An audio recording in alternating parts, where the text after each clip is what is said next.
All right. Well, good morning, everyone, and thank you for joining us for today's Urban Ag Hour. We are so excited that you were able to join us this morning and hear from an amazing speaker. The Urban Agriculture Production Small Scale and Beginning Farmer Program is partnered with USDA NRCS and FSA to offer this series.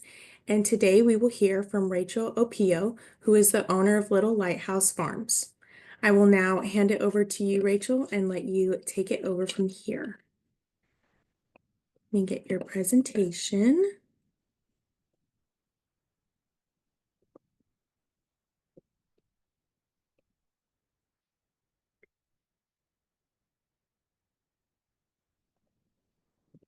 Perfect. All right. Well, thank you, Tiffany. Thank you, everybody, for joining. Um, I am Rachel Opio. Like Tiffany said, I own and operate Little Lighthouse Farm. I am a very small operation, only farming a quarter acre in Central Phoenix, and I am the only employee. So that's fun. That's something. I prepared a presentation, but I would like to kind of start out by saying um, I have incredibly crippling anxiety and ADHD, so you'll probably see me move around a lot and look all over the place, except where I probably should be. These types of things are incredibly terrifying for me. I'm like a little kid, I just want to like close my eyes and pretend nobody can see me. Um, but here we are today. Go ahead, Tiffany, you can go to the next slide.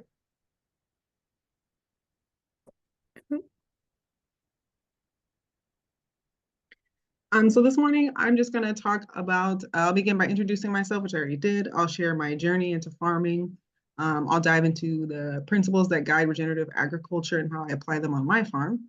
We'll take a closer look at the specific methods I use and the production process behind my farm's offerings.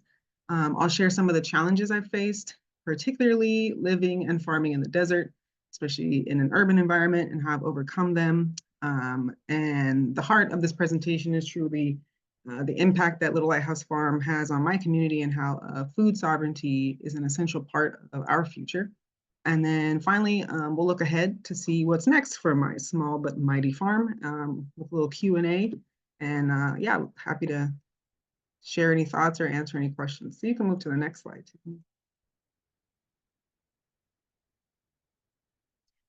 So as I said, my anxiety and ADHD is a lot. Um, it's a lot to manage. So for this particular presentation, I kind of put it together as like almost like an epic tale, if you will. And so as my slide is appropriately titled, The Journey Begins. Next slide. So I'm very excited to share the story of Little Lighthouse Farm, and also apologies to those of you who already may have heard this story. I'm sorry if it's a little bit boring, but my farm is it's very much more than just a farm. It has been a journey, and it continues to be a journey of learning, growth, and discovery.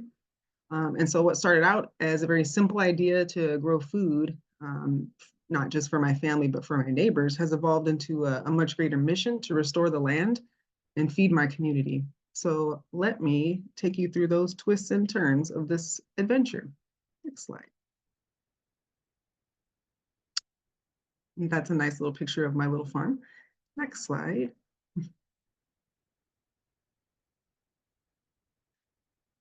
And so by trade, prior to farming, I have been in the tech space for a very long time. My degrees are in psychology. My first master's is in psychology with an emphasis in research and statistics. So I'm one of those really disgusting people who like statistics. In fact, I was pregnant with my third kid when I was about to start my stats class in my master's program, and she showed up late, and I almost had to reschedule my statistics class, and she and I would have not liked each other at that point because I really like statistics more than her, which don't tell her that, but I like her still, but statistics, it's something. But it's kind of disgusting how much of a love I have for data and numbers, and like telling stories with data is sort of my thing. It's been my thing for a long time. So you let me get to a dashboarding tool like a Tableau or a Power BI and, look out. But I've always been interested in agriculture. But unfortunately, in the culture, it's sort of a demonized profession. So, my ancestors were forcibly removed from our homeland and became stewards of this land that they didn't choose. And so that legacy truly lives on in me. And my mom was a teacher. She taught for 42 years in the Maryvale neighborhood. I am born and raised in Phoenix. The house that I live in is the same house I grew up in. I bought it from my parents. Um, and my mom, like I said, was a teacher. She was a second grade teacher, and she always just wanted to give kids opportunity to learn how to read. That's what she would always say. Like everybody deserves an opportunity to learn how to read. And so she truly was a guiding light to so many. But she was a haphazard gardener herself. She didn't know what she was doing. She would just kind of throw seeds in the ground, hope for the best. But also, she couldn't cook. So she didn't harvest anything because she didn't know what to do with it. And so I tell this story often, but she was one of these people that would like go to church and someone would, tell her like, oh, my kid just graduated from military academy and simultaneously won a Nobel Peace Prize and also cured cancer. And my mom would be like, yeah, anyway, have you ever tried growing a beet? Um, call me when you do. She thought that was just so cool, bragging rights that she did it. But she wouldn't pick the beet because she didn't know how to cook the beet. And so she really got me interested in gardening. And so when she passed away 4 years ago from cancer, um, I decided to honor her. She lived with me, and she had a little piece of my backyard that she would garden in, and that has affectionately been called the OG, the original garden. And so that's where my farm began. And when she passed, I kind of let it go. It was really difficult for me to be out there just with my grief. Um, and then just out of respect, I decided to like get the garden together and thought to myself, oh, this is a good amount of space. I could grow enough food for my family. And then it became, oh, I could grow food for the neighborhood too. And then it became, why don't you just farm? Why don't you just start a whole farm and just feed as many people as you can? And so that's what I did. And then the name Little Lighthouse really is for my mom because she was that lighthouse to so many. So yeah, I continue her legacy with food and tending the soil. Next slide.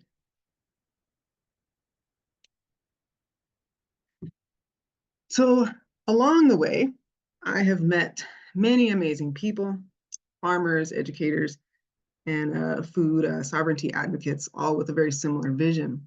And through workshops, online resources, and just simply asking questions, I've learned so much, and I'm still learning every day. Um, I'm one of those, like I said, go back to that disgusting data love, but I'm also just one of those people that's a lifelong learner and will probably continue to get all the degrees just because I can't sit down anywhere. Um, and so that's something that I did in order and it's something I do in order to continue to learn everything I can about agriculture. By no means am I an expert. I'm just, as I like to say, I'm just a scientist. Really, it's just trial and error, like everybody else. But I draw inspiration from a lot of historical figures, like Dr. George Washington Carver and Martha Washington, who was Booker T. Washington's wife. And if people don't know about her, I definitely encourage you to look further into her legacy. She was really inspiring for beekeepers, which is something I also do. And so I really respect that. And then when I discovered that regenerative agriculture itself and permaculture um, are not only just like, indigenous practices, but also results of Dr. Carver's pioneering work, for me, it was just like a light bulb went off. And I knew that I was in the right place and going in the right direction. Next slide. So my farm, it operates on a variety of regenerative methods, all aiming to restore soil health and make the farm as sustainable as so one of my key strategies is cover cropping. I plant crops that protect the soil and enrich its nutrients. have a lot of favorites, but for Phoenix's compacted soil, I employ a top-down method. So, like I said, I have my OG garden, which is in the ground, and I have some other spaces also that are directly in ground, but everything else is raised beds that I've built. So far, I've built about 17, 18 raised beds. And so I employ a top-down method. So I do a layering method when I build my beds. So that way I'm healing from the top down rather than trying to just go directly into the soil and heal it, um, which I've done as well in the ground. It just takes a lot more time. So I really enjoy the top-down method. It's worked really well for me. So I layer compost and mulch and soil and improve aeration. And prior to building a bed, I also have chickens, so I have them pasture, and so they scratch it all up. You know, the tillers, since I'm not a tiller, but they can do it. That's perfectly fine with me. Um, and really, each bed is very interesting because it's very much a mini ecosystem of its own. And then I also do collect rainwater. I'll soon be expanding that as part of my conservation plan. I'm adding some drip irrigation because, crazy enough as this is going to sound to a lot of people, I hand water everything. And in the summer, it takes about 4 hours every single day to water everything. So it's a lot. Um, Composting is definitely a big thing that I do. I'm a big fan of composting. It's just one piece of the puzzle, though, as I'll say. And my nemesis, my arch nemesis, right now, I'm looking directly at them too. They're all just sitting up there, smugly looking at me. But it's the birds, and I'm constantly battling with them. I found some creative ways to protect my crops. Okay, so this is going to sound crazy too, but that whole like hang CDs around, and if anybody's a Gen Z or younger, CDs are a thing we used to use to listen to music. They're almost like a record, but smaller and not just a black color. They're kind of interesting. Google them if you want. Um, but so those actually have worked really well. For whatever reason, the birds are like terrified of CDs. So it's pretty fascinating. Go to the next slide. So at Little Lighthouse Farm, I produce a variety of crops. I grow everything I can that's in season. Um, I try to do a lot of native foods as well, things that are native and indigenous. It's important to recognize both. So I do a lot of that, not just because they're incredible for the soil, but also they're culturally appropriate, and access to those types of food is incredibly important to me. Um, One of my big offerings is my pasture raised eggs, which you can see some in that picture. I do have some Easter eggers, so they lay blue eggs. They're incredibly nutrient dense. They're a way for me to show how regenerative farming works. And I grow, like I said, seasonal vegetables, herbs. I also do a lot of edible flowers. And then I take a lot of pride in creating some value added products, such as my cookies, which I put my edible flowers in. So those particular cookies that you're looking at in that picture are cookies that I use my butterfly pea flowers that I grew and lavender that I grew. I do some other ones with beets and roses, which are really fun. But everything's made with my farm grown ingredients. And these products, they really allow me to showcase the full potential of what I grow and what can be done with food. Go to the next slide. So one of the things I struggle with, um, like I said, farming in the desert, it's no easy task, which most people know. Between extreme heat, scarce water, and challenging soil, it is definitely a constant struggle, but I've learned to be persistent and adaptable. Every day definitely brings new challenges, but I keep pushing forward. That's the thing about farming. I think, especially, and I'll only speak for myself, but like I said, with my anxiety, it's a lot. Like I'm constantly in the future, always. You know, it's very difficult to be present. And with farming, you don't have a choice. You really don't have a choice but to be present. Nature will humble you in a second. So that's something for me. It's very therapeutic. You know, ecotherapy is for everybody. So I just really love that. So I'm constantly pushing forward. Like I said, my biggest obstacle right now is these stupid birds. In fact, earlier there were some chicken hawks out there. And if you've never heard what a chicken hawk sounds like, they sound stupid. If any of you guys came to the field day that was at my farm, that the Sweetie Center had here because I am transitioning to the organic, and there were some chicken hawks. I don't think anybody actually got to hear them make their stupid noise, but they were out here earlier making the stupidest noise. And okay, let's be real, I was kind of being a jerk and making the noise back. So, whatever. Maybe they thought I was talking to them. Um, so maybe it's my fault that they come, but I don't know. Anyway, but these birds are definitely a big challenge. I grow a lot of greens right now. Like greens are really a big thing that I grow. And so a lot of my Swiss chard, especially, all my starts that I moved from my greenhouse to my actual farm to put them in the ground. One day I walked out there and they looked like somebody had had the best time with a bunch of chicken wings, and like it looked just like clean bones everywhere. It was impressive, but also infuriating. And like I said, they seem to be everywhere all the time. So I'm always trying to come up with different ways to keep them out of my crops. Um, and if anybody else has ideas, please let me know. Oh, look at that. Um, but it's definitely a battle that I am determined to win. So next slide.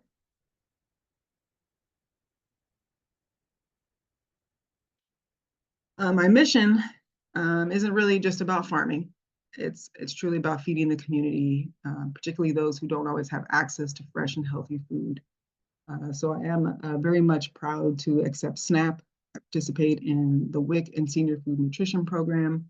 Um, I make my products available to a wider group of people as much as I can. Um, Nutrient dense food is a big deal, and for people to have access to it is a big deal. The reason that I'm a regenerative farmer is because, well, first off, soil is fascinating, but if you really look at the connection between a soil microbiome and a human microbiome, you know, they go hand in hand. They shouldn't be working against each other. They should be working together. Um, and so for me, making sure that my soil is healthy ensures that the food I'm growing is healthy. And therefore, I'm ensuring that what I'm eating is useful to myself and my body and everybody else that buys my produce and eggs. So it's a big deal for me. Um, and so, like I said, it's not just about growing crops. I'm growing a much healthier and more resilient community. And I'm working toward a future where food sovereignty is a reality for everyone. Another thing that I offer is garden consultations, and I love to help people grow their own food and teach people how to grow food. I'm definitely not one of these people that's going to hold on to information. I'll share as much as I possibly can. I also have a master plan to get horticulture taught in the schools. I think uh, that there's a big gap. There's no connection anymore. People have lost the connection to their food. And so I've started a garden club at a school nearby, but I would really love for it to be more than just, an after school club. And I think every school should have that, like a garden educator and have a class dedicated to teaching these kids. Because if you really think about it, and I've said this before to probably a lot of you, but growing food and just horticulture in general is very much part of the whole STEAM curriculum. It's science, it's technology, it's engineering, it's art, it's math. It's magic. And so it'd be really cool if it was just a part of curriculum, just mainstream, no matter what. So next slide. And then looking ahead. So I am very excited about the future. I am definitely going to be expanding. Like I said, I have a lot of things on my conservation plan, so I'm definitely expanding a lot as far as that's concerned with like rainwater harvesting and drip irrigation. I got a grant to get some cold storage, so I'm really excited about that. I'm going to do a walk-in, so that'll be exciting. I'll be able to start offering like CSAs and really just increase my harvest and production, which is great. I'm also hoping to find some bigger land and a lot more land by the end of 2025. So that's definitely a big goal for me. But there's a lot of people to feed for sure. And I am definitely committed to continuing my work in the community. I want to educate as many people as I can. I want to host more workshops, do more demos, share everything that I know, share everything that I learn. Um, and just, grow such a like-minded community. And then the goal is to just keep growing, keep growing, not in terms of just crops, but in terms of the impact and just everything. So next slide. Oh, real quick, I'll go back to the other slide, Tiffany. So that chicken in that picture is one of my OGs. She passed actually the summer before last when it was like that summer was just rough. And then, we all know how rough last summer was too, with this one we just had. But I lost her in the heat. And but her name was Queen La Pipa. So you're welcome. Next slide. Um, I want to, that was probably pretty short. So I wanted to make sure everybody had enough time to ask questions and stuff and just kind of share. But I definitely want to say thank you so much um, to all of you, to my mentors, my community, all the people who've helped me along the way. Like I said, I'm in the Transition to Organic Partnership Program with the Sweetie Center ASU, and my mentor is actually Sarah Dolan of Blue Sky Farm, and she's amazing.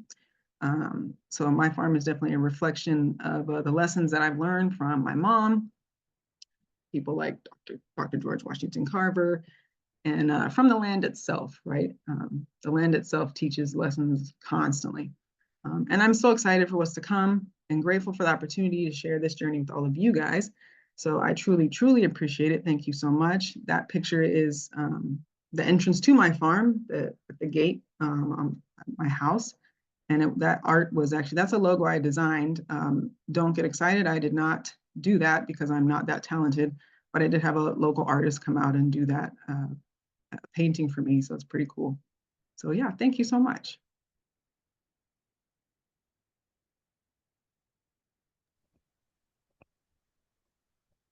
Awesome. Thank you so much, Rachel, for that wonderful presentation. We'll now enter into a Q&A session time, so you guys can type in the chat any questions that you may have for Rachel. And while you guys are thinking, Rachel, can you talk about your experience like with the top program, how you got involved, kind of like the work you've been doing and like the process of transitioning to organic? Yeah, it's quite an undertaking, I will say. It's a lot. It is a lot. How I got involved actually, I think someone told me about the program and ended up connecting me with Dr. Sarah Al Sayed over at the Sweetie Center, who reached out. So that's how I got involved in the program itself. And I can't remember who exactly told me about it. I may have even seen it on one of the newsletters or something. So that's how I got involved. But as far as like the transition for me, um, the easiest part is the growing, right? The growing and continuing to do what I do because I started out as organic, regenerative organic specifically. So as far as like the methods that I employ, nothing has changed there. What the hard part is the record keeping and keeping track of like every little thing. That part's really difficult. You'd think that it would be a little bit easier for me because I'm so disgusting with data, but again, with the ADHD, it's not easy. So that part's a bit hard. So it's helpful to have mentors and also just like the technical assistance that they offer. And there's just so many organic farmers that are just so happy to help and share everything that they can um, and help you along the way. Even with the application itself is crazy. In fact, I have it sitting right here. This thing is huge. But yeah, it's like this massive application for the certification. And you have to, do all this stuff and then provide all the proof, right? All your proof of everything that you're doing. And so it's a lot. It's definitely a big undertaking. And you can, once you go through the process, if you decide to go through the process, you do truly have a respect and appreciation for those who are certified organic. And you do really understand, at least for me, as just a general consumer prior to getting into agriculture, going into the grocery store and seeing an organic apple versus a non-organic apple, I didn't was like, who cares? What's the big deal? Like, what are these people doing charging so much more? How dare they type of thing. But now that I'm in it, it's like, oh, I know, I get it. I get it. You deserve that. You deserve that little extra. So Yeah, awesome. What are different grant programs that you receive to support your operation?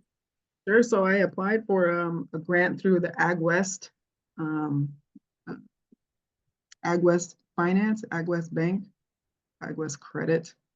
They were offering they were doing a new producer grant, and they might be doing another one. I would definitely check that out. But I actually heard about that at another workshop up in Prescott, and they had somebody there presenting, and they talked about this new producers grant. So I applied to that one, and that's the one I got for the walk-in cooler. I applied to another one with the American Farmland Trust, and I did get that one as well. And that one I applied for to get to do like the irrigation and stuff like that, and to add some solar aspects too to help just with the conservation. Um, and then I'm just constantly just looking at all the grants. I'm always looking for grants. I mean, I'll be honest, looking for grants and applying for grants is a whole full-time job in and of itself, especially when in agriculture, farmers know that, and it's not the easiest thing to do. It's pretty difficult. Grants can be really overwhelming. And so yeah, I'm constantly looking for them. I look at all the FSA newsletters that we get, especially like from my FSA person, Talessa, who's incredible. She's always sending funding opportunities and, just try it. Sometimes some of them can be, like I said, very daunting. Like a lot of the ones with the USDA's, like just directly from them can be very daunting and scary, but just go for it. Go for it. Apply for all of them. All they can do, as my dear friend, who's also a fellow farmer who owns Emerald Roots Farm Collective here in Phoenix, Patrice Clark says, all they can do is say no. So just do it. Awesome. Does anyone have any more questions for Rachel?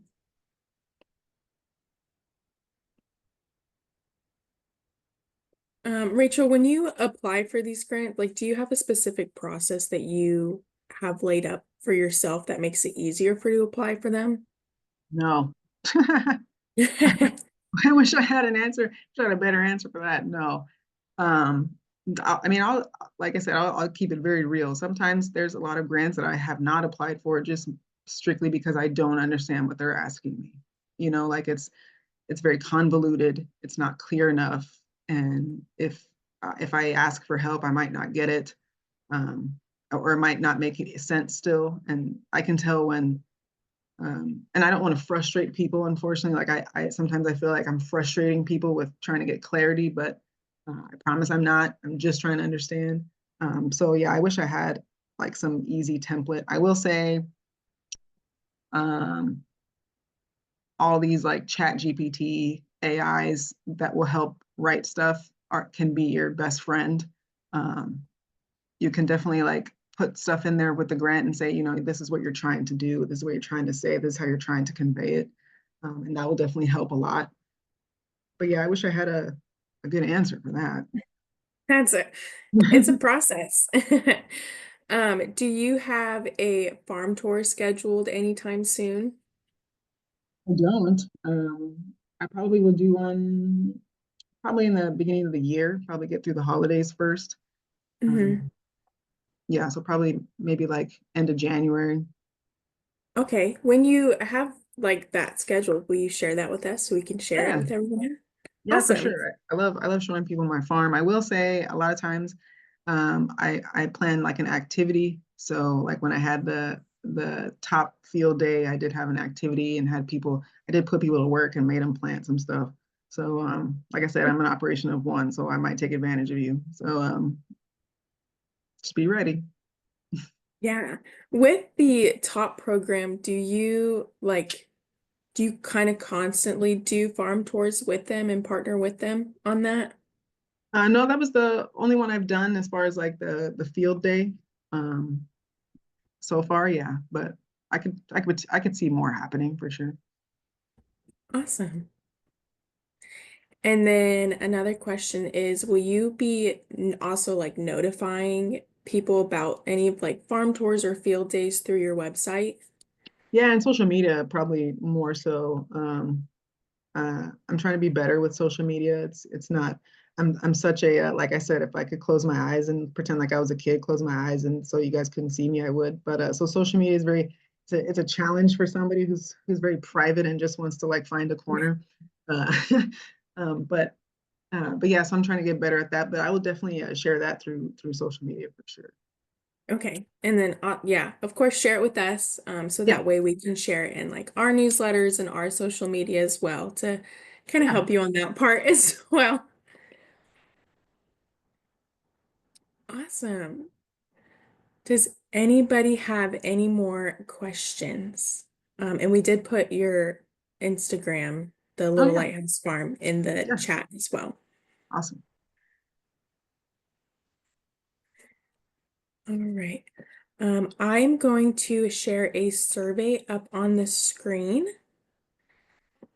So please go ahead and take that survey and like let us know how we did, anything that you would want to hear um, in the future from us. We love having, producers come on and talk about their experience. Various FSA and NRCS agents come on and talk about different programs that they have. Rachel, have you what work have you done with FSA and how have they helped you with your farm business? Oh man, so I'm very fortunate. Like I said, that I have Talessa as my FSA person. She's incredible, and so um, well, first things first is when I first started my farm, they were my first place that I went, and so they helped me with all that stuff, like establishing a farm number, helping me with all the different forms that I needed, and all that kind of stuff. There's a lot of programs, like for example, the Climate Smart program that I'm a part of. So things like a lot of these programs that get offered by way of grants or partnerships with the USDA that the FSA is really great about letting you know about and also helping you to participate in. So if you need, like anytime I needed a documentation that maybe I wasn't like, I don't know what that number form is, I have no idea, I would just forward it off to Talessa and she'd shoot it right on back and say, here you go, here's your form, and so it was great. And also they're just not just with like financing as far as like, there's lots of different loan opportunities that they have for farmers, which have great terms, micro loans, all those types of things. But also like there's a lot of information that they can help you with insurance too. So like with any sort of risk, anything like that, they're just such a great place to go if you get stuck for anything, to be honest. Them and the NRCS and Cooperative Extension, all three of you guys are just like, if one of you doesn't know, somebody knows, so it's pretty cool. Awesome. And then have you done any like work or programs with NRCS as well? Yep. So I'm in the EQIP, so I'm a part of the EQIP program. This funding cycle for me is focused on my drip irrigation, the rainwater catching. There's an owl that I'm trying to catch out here. So I'm doing a nesting box. So hopefully that owl will get these chicken hawks to stay away. Um, of course, the cover cropping, like I said, I'm a beekeeper. I do have bees. So doing a perennial pollinator garden, specifically with like native species, is a big part of my conservation plan. So yeah, NRCS has been incredible. And I encourage people, even in the urban environment, because I think sometimes when you're an urban farmer, you don't think that anybody's really paying that much attention from the USDA or anything like that, and there's not a lot of opportunity, but there's quite a bit of opportunity for us. So I definitely encourage reaching out to them if you haven't. Yes, absolutely. And on our social media pages, we actually have FSA and NRCS do office hours at our cooperative extension office. So if any of you need any help or need any assistance, I don't have the specific dates. I will try to post them in the chat, but they are on our social media pages on when they do come in for anyone who needs assistance. Awesome. Well, if anybody has any more questions, now would be the time to put them in the chat. If not, thank you all so much for attending this month's Urban Ag Hour, and thank you to Rachel for coming on and just sharing about her operation and how she got to where she is. She's really done a lot, and really utilized all these amazing resources that are out there for all of us. This will be the last Urban Ag Hour for the year of 2024. So we're excited to see you next year in 2025. Our next Urban Ag Hour will be on January 20th, I believe. And so we'll get all that information posted up soon so you guys can register for that one. But everyone have a wonderful holiday season, and we will see you all next year. Awesome. Thank you so much, everyone, and have a wonderful rest of your day and a wonderful holiday season.